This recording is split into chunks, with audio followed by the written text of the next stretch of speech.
Ang mabuting balita ng Panginoon ayon kay San Lucas. Noong panahong iyon, sinabi ni Jesus sa kanyang mga alagad, ang pagparito ng anak ng tao ay matutulad sa kapanahunan ni Noe.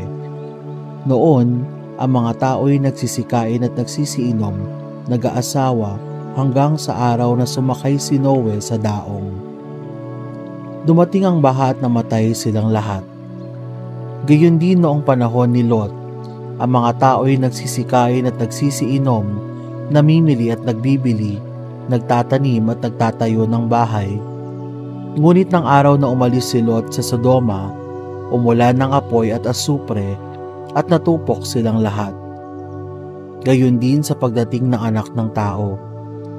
Sa araw na iyon, ang nasa bubungan ay huwag nang bumaba upang kunin ang kanyang mga ari-arian sa loob ng bahay. Ang mga bukid ay huwag nang umuwi. Alalahanin ninyo ang nangyari sa asawa ni Lot. Ang sino mang magsikap na iligtas ang kanyang buhay ay mawawala nito, ngunit ang sino mang mawala ng kanyang buhay ay siyang makapagliligtas nito. Sinasabi ko sa inyo, may dalawang lalaking natutulog sa isang higaan sa gabing iyon, kukunin ang isa at iiwan ang isa. May dalawang babaeng magkasamang gumigiling, kukunin ang isa at iiwan ang isa. May dalawang lalaking gumagawa sa bukid, kukunin ang isa at iiwan ang isa. Saan po, Panginoon? Tanong ng kanyang mga alagad. Sumagot siya, kung saan naroon ang mga bangkay, doon naman nagkakatipon ang mga buwitre. Ang mabuting balita ng Panginoon. Pinupuri ka namin, Panginoong Hesukristo. Ang sino mang magsikap na iligtas ang kanyang buhay ay mawawala nito. Isa sa mga pinakaiingatang bagay ng mga tao ay ang kanilang mga sarili. Kasunod nito ay ang kanilang mga mahal sa buhay at mga ari-arian. Paano na kaya kung mawala ang mga ito?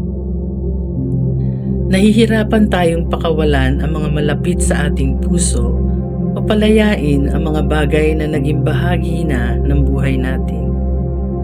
Sa tuwing tayo ay nawawalan, nagdadalamhati tayo, nalulumbay tayo, umiiyak tayo.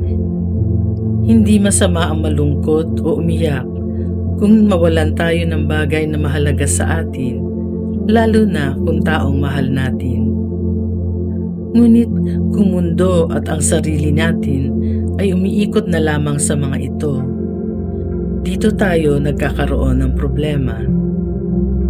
Sa Ebanghelyo sa araw na ito, binibigyan diin ni Jesus na ang sino man na nagpapahalaga at nagpapanatili sa mga bagay sa mundong ito ang mawawalan nito.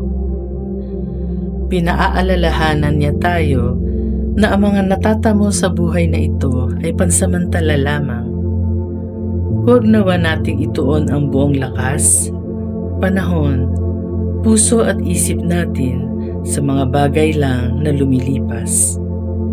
Tandaan na may buhay pa sa kabila, buhay na walang hanggan na dapat din nating paghandaan.